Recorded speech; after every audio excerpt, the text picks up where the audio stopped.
Olá, tudo bem? Estamos começando mais um CRA Entrevista. Hoje falando sobre a gestão de cooperativas. Essas associações criadas na Inglaterra no século XIX que movimentam no Brasil atualmente mais de 600 bilhões de reais. Bom, antes da gente chamar o meu entrevistado, antes de eu chamar o meu entrevistado, melhor dizendo, eu quero te fazer uma pergunta. Você já é inscrito aqui no canal? Não?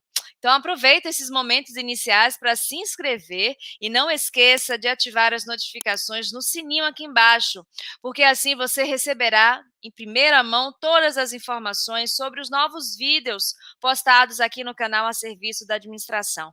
E claro que também as nossas redes sociais estão disponíveis para você segui-las, as informações também sobre os conteúdos aqui do canal vocês podem acompanhar lá nas nossas redes sociais, nas principais redes sociais, como também pode interagir com a gente, escrever, comentar, compartilhar os links, nos dizer o que vocês estão achando sobre o nosso canal e também sobre o que você tem visto sobre o CRA São Paulo. Combinado?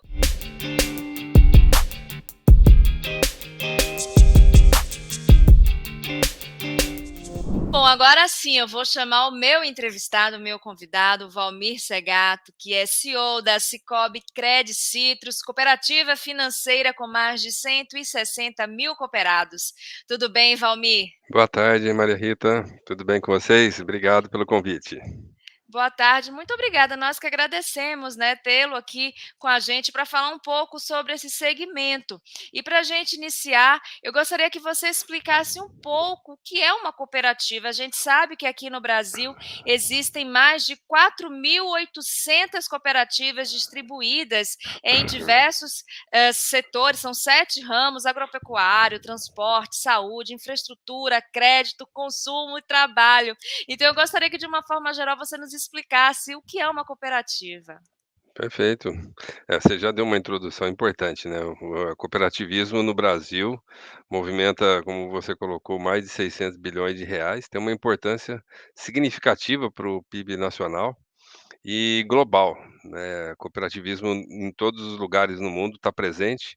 Ele é um formato onde grupos se encontram por um desejo, um objetivo, e ali se torna uma associação de interesses, voltado para algum nicho, como você bem colocou, no caso uma área de saúde, área financeira, uma cooperativa de produção, e nesse sentido eles fazem serviços, produtos em comum que vão beneficiar aquele grupo de associado.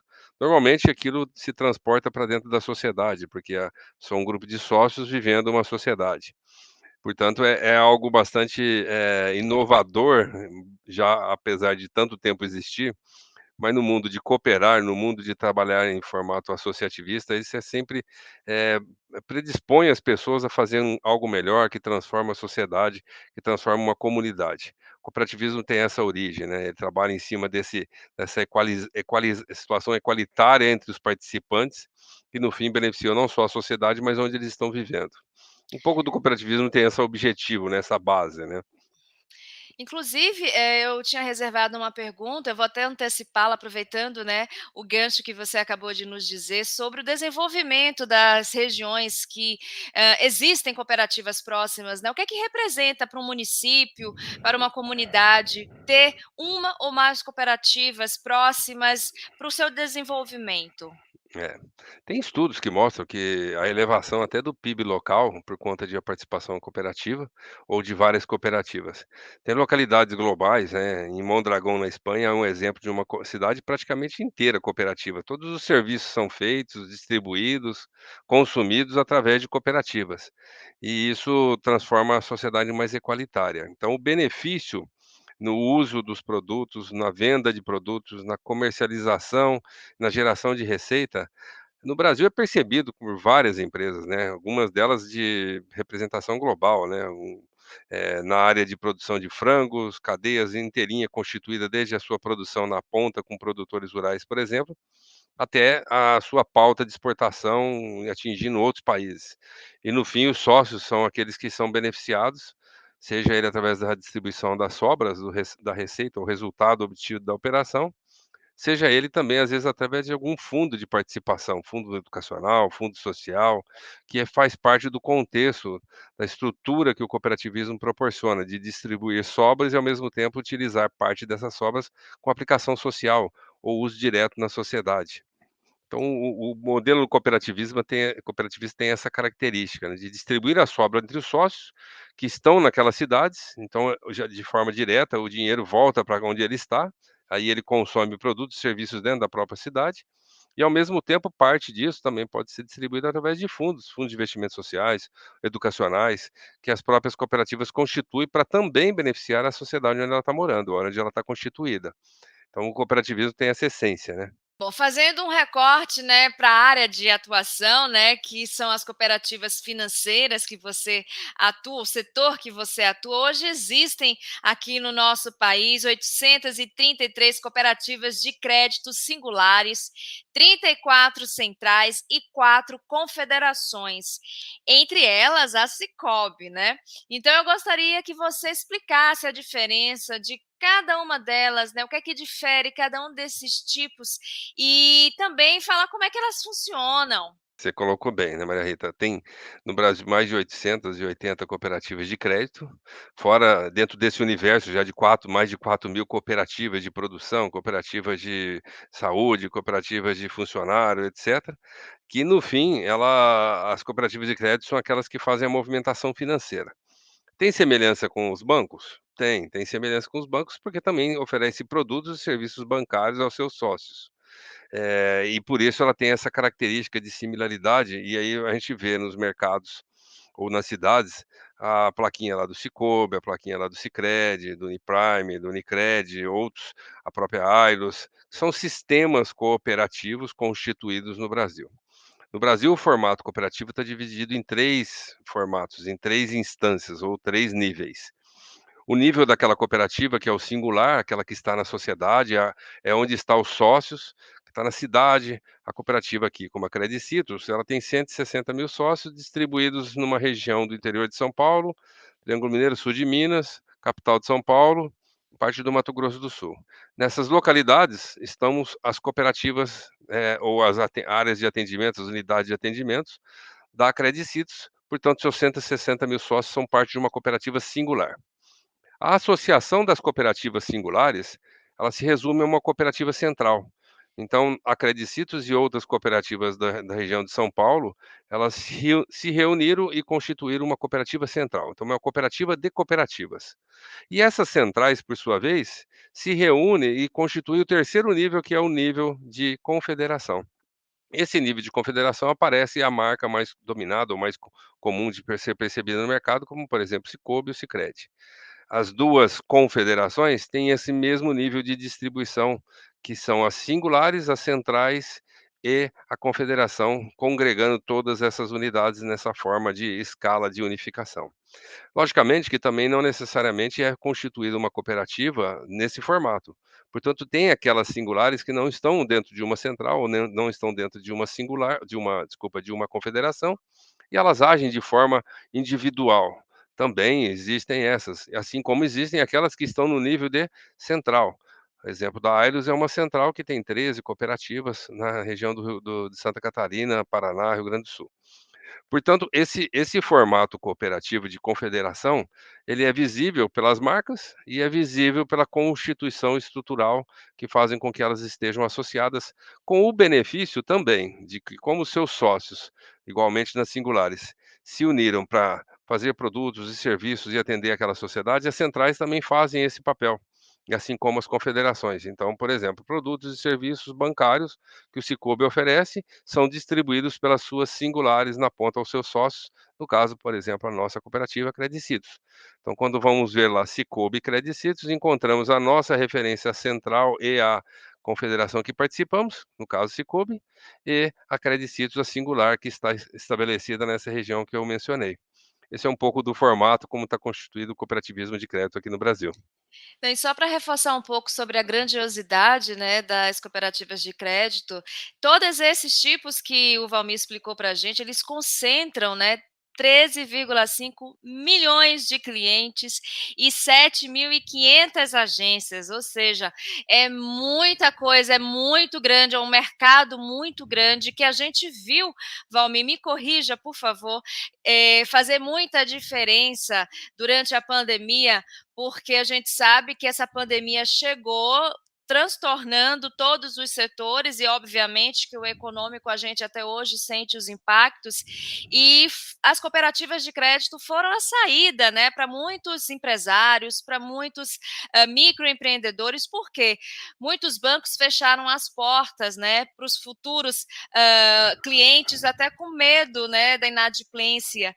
Então, eu gostaria que você falasse um pouco como é que foi a atuação dessas cooperativas de crédito, como é que está sendo, né, uma vez que a gente ainda está em fase pandêmica, infelizmente, como é que está sendo essa atuação das cooperativas de crédito nesse nicho, né, aberto pelos bancos, esse aumento, que foi um aumento estrondoso, inclusive eu trouxe até uns números aqui, enquanto que vários negócios fecharam, os números dos cooperados aumentou de 15,5 milhões em 2019 para 17,2 milhões, né, atualmente.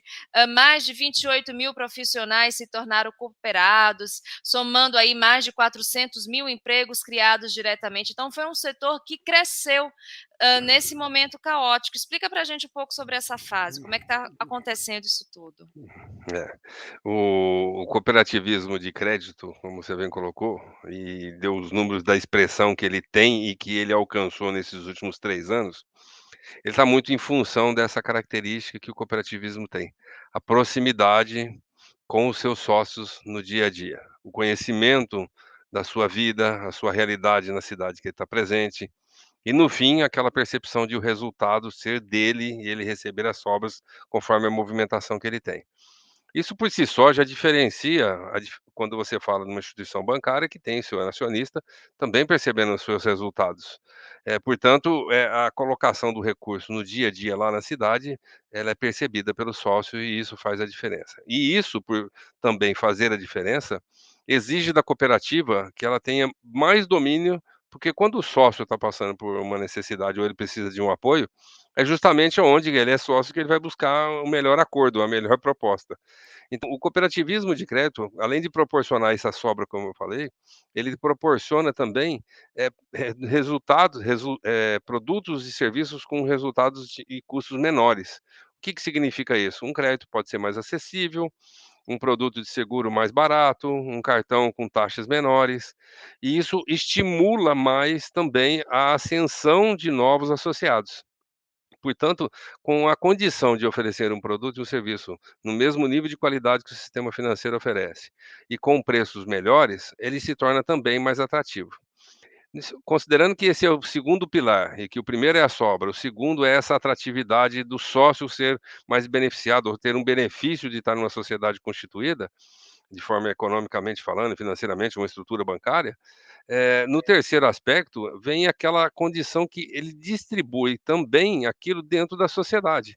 Ou seja, a partir do momento que ele tem um fundo de investimento social, um fundo de investimento em educação, atuando dentro da cidade, essa percepção desses 3 pontos, ela se torna muito atrativa. E por isso o cooperativismo de crédito atrai muito mais pessoas, porque no fim ele transforma a sociedade onde ele está presente, causando aquele efeito, virtuoso quando se trata de aplica-se numa sociedade, a sociedade devolve para o negócio e o negócio devolve para a sociedade. Uhum. Esse efeito virtuoso é causado pelo cooperativismo, provocando mais atratividade. Agora, na prática, chega uma pandemia. Como é que acontece com o seu sócio se você não dá o apoio para ele, não ajuda ele a reconstituir um fluxo de caixa, ajuda ele a ter conhecimento e preparar melhor a atividade dele através de formação e educação? Nós, por exemplo, durante a pandemia, investimos em 1.000, vagas de formação para pequenos e médios empresários, para ele ter como ele ia lidar com o fluxo de caixa naquela circunstância, qual que é o nível de taxa de juros que seria suportável para o negócio dele, qual o nível de gestão que ele tinha que aplicar na atividade dele. Então nós fizemos parcerias com o Sebrae, com a Fundação Getúlio Vargas, provocando cursos de MBA para cooperados, cursos de formação empresarial, para justamente fazer com que ele não só tenha o produto mais barato, como nós que oferecemos, os créditos, e isso é percebido Uhum. nos números, como você colocou, mas que ele também tenha ali uma condição de continuidade no negócio dele. Não é simplesmente, às vezes, você tampa um buraquinho naquele momento ali, você e acerta, mas o caixa vai girar depois, ele vai precisar aprender a lidar com novos mercados, com disputas em programas de marketing que ele tem que desenvolver novas metodologias de negócio e competir de forma diferente. Então, o grande papel da cooperativa também é transformação social. E por isso, nesses 3 anos vem sendo experimentado, e a pandemia experimentou ainda mais um crescimento maior, não só porque a expressão dos números, ela tem essa representatividade daqueles 2 pilares econômico e financeiro, mas que o pilar social, ele é muito forte dentro das cooperativas, então ele atrai mais sócios, tem sido mais percebido, melhora a condição da comunidade, o PIB é o número que referencia isso, e aí você vai tendo uma melhoria das condições. É a condição da distribuição um pouco mais economicamente dizendo, mais equalitária dentro da sociedade. O cooperativismo tem esse poder e nesses 3 anos os números são, como você bem colocou, são expressivos de crescimento, né. Aumento de novas unidades, aumento de número de sócios. Nos últimos 3 anos nós saltamos de 70.000 para 160.000 sócios. Nós saltamos de 68 unidades para 110 unidades de atendimento. Esses 3 anos provocaram uma movimentação de 5,8 bis para 9 bilhões de ativos. Uhum. No nossos números, na expressão de outros das cooperativas aí, a gente vai vendo o resultado dessas 3 frentes, a frente econômica e a frente social, trabalhando juntos e a sociedade indo percebendo que isso vai melhorando dia a dia. Então é sempre mais atrativo, né. Na sua opinião, quais são os principais desafios, né, que uma cooperativa hoje enfrenta no Brasil? O cooperativismo ele está representando hoje algo em torno de 10% do market share. Então, por si só, é um market share pequeno, apesar de todo esse crescimento que nós falamos aqui. Enquanto economias que já estão mais, vivenciadas com o sistema cooperativo, o Canadá, Suíça, França, a própria Alemanha, né, Inglaterra, onde são berços do nascedouro do cooperativismo, elas já têm isso de uma forma clara na percepção das pessoas na cidade, né, no município ou no país inteiro. A ponto de ser percebido 40, 30, valores próximos de 50% da sociedade estar dentro de uma cooperativa de crédito ou utilizar o serviço. O sistema canadense, por exemplo, que tem o quarto conglomerado financeiro da localidade. Outros bancos que são vindo do sistema cooperativo, como o Crédit Agricole, o Rabobank, são já sistemas que constituíram tal forma de grandiosidade que já atinge outros países. Nós temos agências desses países, desses bancos em outros países, aqui no Brasil, por exemplo, fazendo um modelo já bancário, trazendo recursos para aquela sociedade que está lá constituída naquele país, mas Uhum. sendo operadora de situações econômico-financeiras, de produtos e serviços em outros países.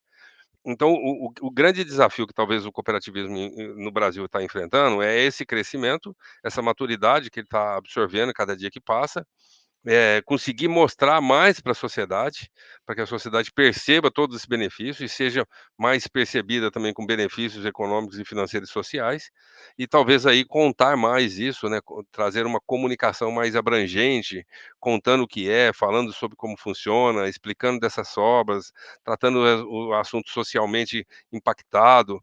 Acho que isso são os desafios de um crescimento. Mas ele há 5 anos atrás representava 4, 5% de market share, então em 4 anos já saltar para o dobro, mostra que está indo no caminho, né. Os bancos são instituições muito sólidas, o sistema financeiro no Brasil é muito competente, muito sólido. E então também provoca no sistema cooperativo uma necessidade de aperfeiçoamento, de melhoria na sua governança, de trabalhar com produtos e serviços de vanguarda, inovação, assim como é no sistema financeiro. Então tem o desafio operacional, que envolve estar dentro do sistema financeiro de forma muito competitiva, abraçando as inovações, trazendo modelagens novas, propostas novas, vivendo a tecnologia como vive. O mobile do Cicobi, por exemplo, é premiado todo ano como o melhor mobile do sistema financeiro. Então, as cooperativas caminham e fazendo as suas investidas cada vez mais. Competem de igual para igual com um sistema financeiro robusto, que é o sistema financeiro brasileiro. Bancos como Santander, Banco do Brasil, Itaú. Uhum. E isso faz com que tenha uma competição sadia. E lá na ponta, quem ganha é o consumidor. Ele sabendo escolher e fazendo viver ver bem isso aí, ele vai fazer o uso bem feito. O cooperativismo vai trazer esse benefício, ele vai pôr na balança e vai falar que faz sentido para ele, entendeu? Você acredita então que é uma tendência aqui no Brasil, o crescimento então das cooperativas de crédito? Você está vislumbrando essa tendência? A gente pode acreditar nisso? É uma tendência sim, não só é uma tendência, como é uma provocação. O próprio Banco Central, através de uma agenda de discussão de melhorias e evolução do sistema cooperativo, uma agenda chamada BC Hashtag, o hashtag BC, ela fala exatamente do potencial de crescimento atingir o segundo dígito, né, a segunda dezena do dígito de crescimento, atingir aí 20% de market share.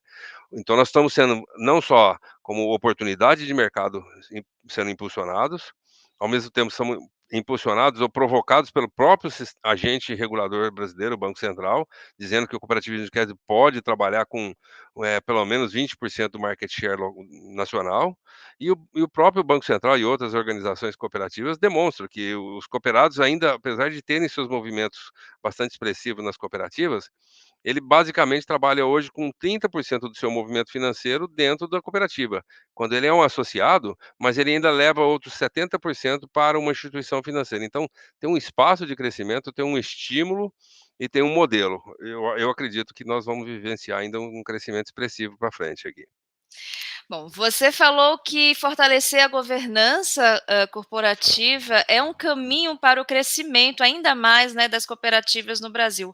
A gente tem visto muitas empresas falarem, discutirem, aplicarem, as ações do ESG, e a governança corporativa faz parte, né, dessas ações. Fala pra gente como é que funciona, como é que se desenvolve a governança corporativa dentro de uma cooperativa?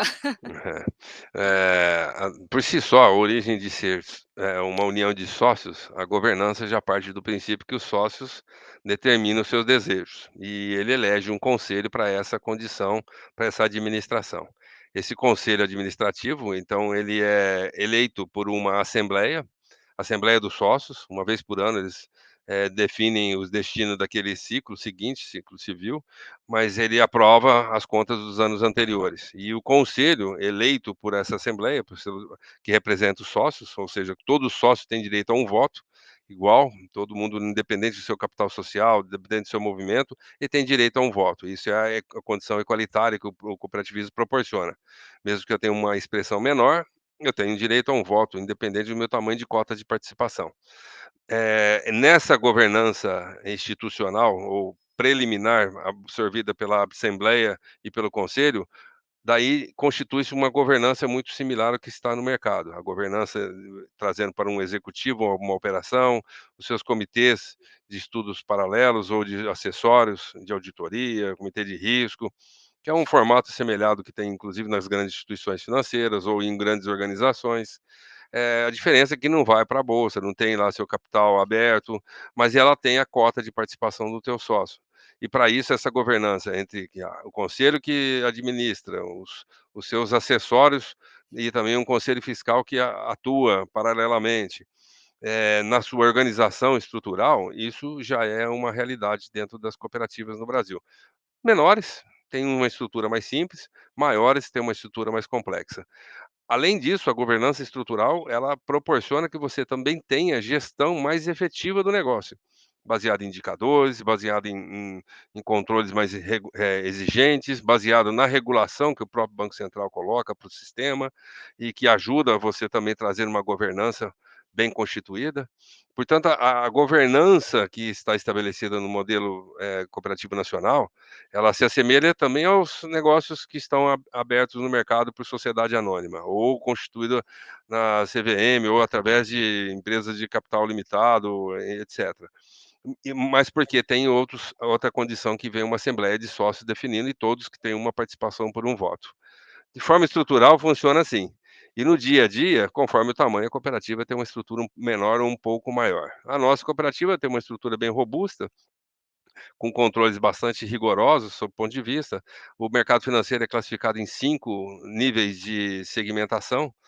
O nível S1, que a gente chama, estão os grandes bancos, né, e os médios bancos estão ali entre o S2 e o S3. A nossa cooperativa figura como uma S3, ela está junto com outras cooperativas aí entre as maiores, né, entre as 3 maiores do Brasil e da América Latina. Portanto, também para nós tem uma densidade operacional, uma observância, operacional mais intensa, que talvez uma cooperativa de crédito menor tenha aí com o número de sócios ou número de representação. Mas a governança tem uma constituição operacional bem importante. Bom, agora a gente quer conhecer um pouco mais sobre a Cicobi Credicitos. Eu vou te pedir para falar um pouco sobre a história, a trajetória dessa cooperativa, que, como você já nos revelou, é uma das maiores dentro do setor que atua. Conta para a gente quando surgiu, como é que tem sido, né, esses anos de atuação, planos futuros. Credicitos é uma jovem cooperativa, considerando o modelo cooperativista global, nós temos 38 anos, de fundação. Esse modelo que funciona conosco aqui na região de Ribeirão Preto, e que é a cidade de Bebedouro, a nossa localização, nossa sede, ela vem lá de uma união de sócios de uma outra cooperativa, que uma cooperativa de produção, a Copercitos na época, produzindo, área agrícola, produzindo seus produtos, viu a necessidade de constituir uma cooperativa de crédito para os seus sócios. E aí nasce a Credicitos, com o desejo de constituir uma atividade de crédito para os sócios que também eram sócios na cooperativa de produção. Então a origem da Credicitos, ela é na origem agrícola. Foram lá associados do ramo de agronegócio, né, agricultores, que se juntaram e criaram a Credicitos em 1983. Nesse período todo, a cooperativa experimentou, desde sua constituição, uma organização simples, pequena, mas experimentou esse crescimento e atingiu esse tamanho que está, sempre zelando pela sua origem, sua qualidade, sua sustentação, a sua solidez. Esse sempre foi um assunto muito sério entre os sócios e também a sua administração. Lá no momento que o sistema financeiro abriu para as cooperativas de nichos, como era o nosso caso, de agronegócio, a possibilidade de se tornar uma cooperativa, de livre admissão, atingindo qualquer público, porque até então o nosso estatuto não previa, não podia absorver outros que não eram do agronegócio. Mas a partir do momento que a legislação permitiu, a Credicitos experimentou outro crescimento, né. Então saiu aí das suas 20, 25 unidades e atingiu quase 70 unidades nesse período, justamente porque começou a vir de outros setores, área de saúde, área de educação, o comércio em geral, as pessoas jurídicas, pequenas PJs e até grandes organizações passaram a fazer parte da sociedade, que a Credicitos compõe atualmente. Nesse período todo, que se compõe aí em 38 anos, nos últimos 2 anos nós também já pensamos em fazer com que aquela parte do terceiro pilar, o social lá, ganhasse contorno mais, definido. Já tinham ações internas, já desde 2005 já se praticava uma ação social cooperada, voltada para atendimento social, mas ainda não estava constituído de um formato mais robusto. Então há 2 anos atrás, em 2019, em agosto de 2019, nós também fundamos um instituto. E esse instituto hoje é atuante, faz papéis extremamente importantes na sociedade onde está, através de projetos sociais, projetos educacionais, projetos de transformação social local. São vários deles dentro do nosso site lá, institutocredicitos.com.br. É possível ver todo o trabalho que é desenvolvido e deles já foram aplicados mais de 20 milhões em obras e em trabalhos sociais, ambientais, educacionais e culturais. Até apoio à Orquestra Sinfônica de Ribeirão Preto, outros movimentos culturais, está no escopo de atendimento, de atuação do nosso instituto. O instituto, na verdade, passou a ser a nossa alma, enquanto o corpo trabalha no dia a dia, a alma nos dá inspiração. Que maravilha, que maravilha. E você, como é que chegou até as cooperativas? Eu sei que você já vem, do mercado financeiro, já trabalhou em algumas instituições bancárias, e eu queria saber como é que se deu esse encontro, né, do Valmir com as cooperativas, e também como é que você vê a importância. Você tem uma formação na engenharia agrônoma, mas você também fez, formações na área de negócios, então eu gostaria de saber também como é que você vê a importância de ter profissionais da gestão atuando nas cooperativas.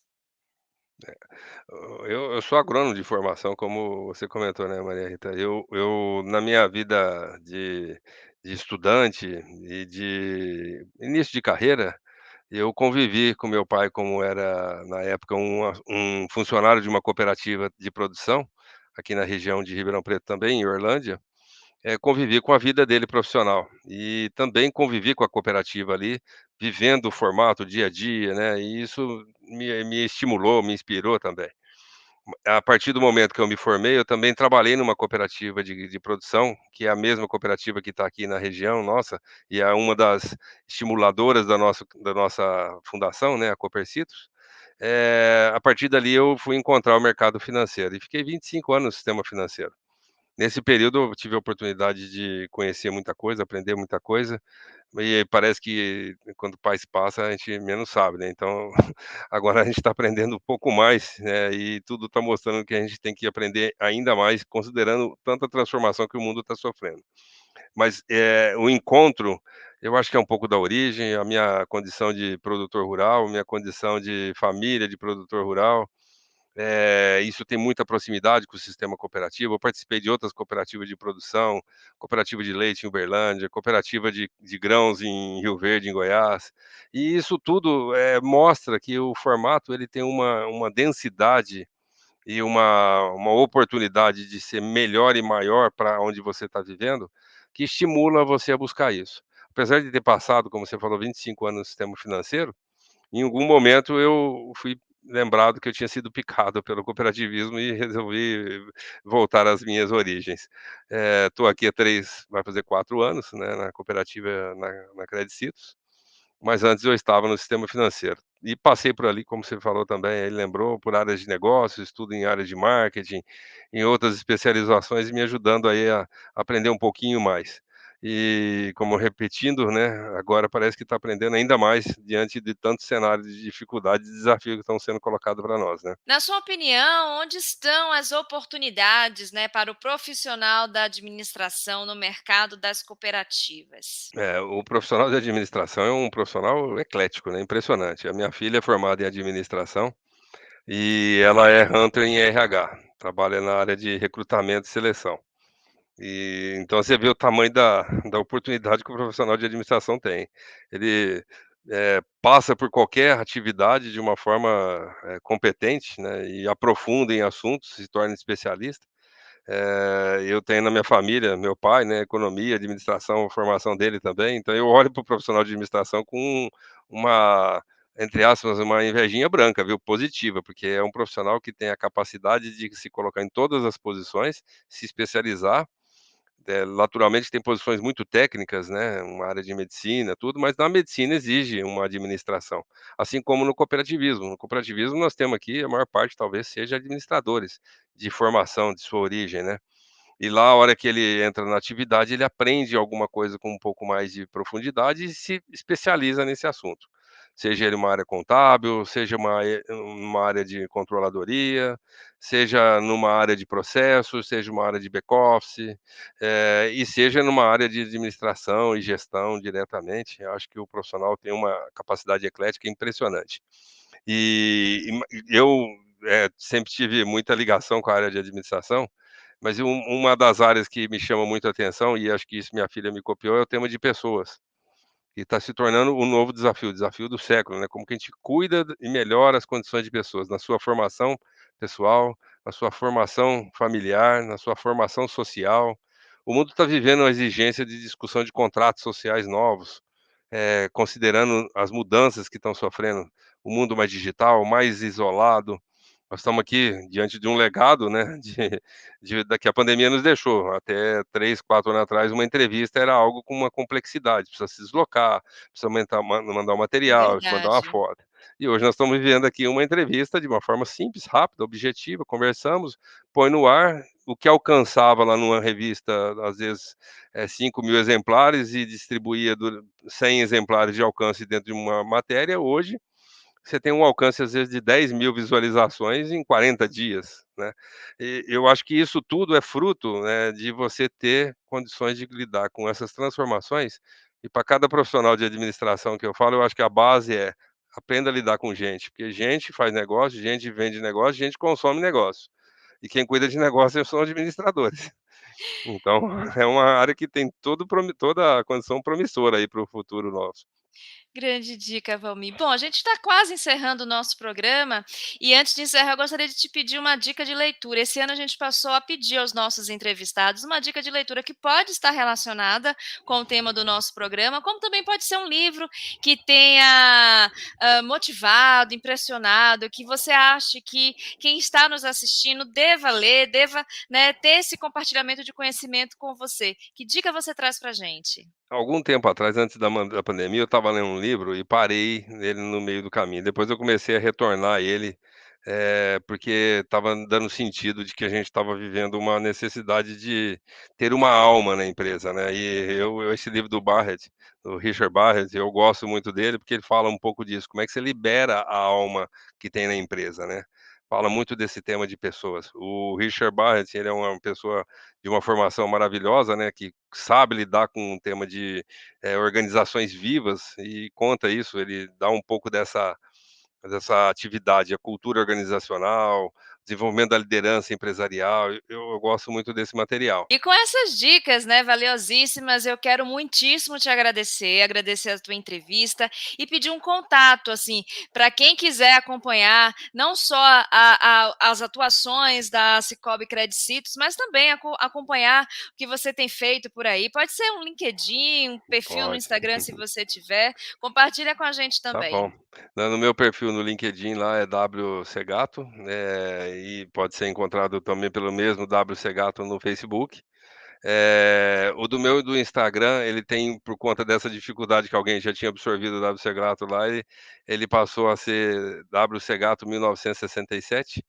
E temos também as nossas redes sociais do Instituto Credicitos e da própria Credicitos, que podem ser, bastando colocar lá um busca, ele vai achar ele tranquilamente, e nós estamos lá falando, conversando, temos os nossos blogs, o material de conversa e fala um pouco da cooperativa, de nós todos. Eu ficaria muito feliz em recebê-los lá. Bacana. Bom, então, mais uma vez, muito obrigada. E eu quero também agradecer, né, a vocês que estão aqui com a gente, que ficaram conosco até o finalzinho do nosso programa.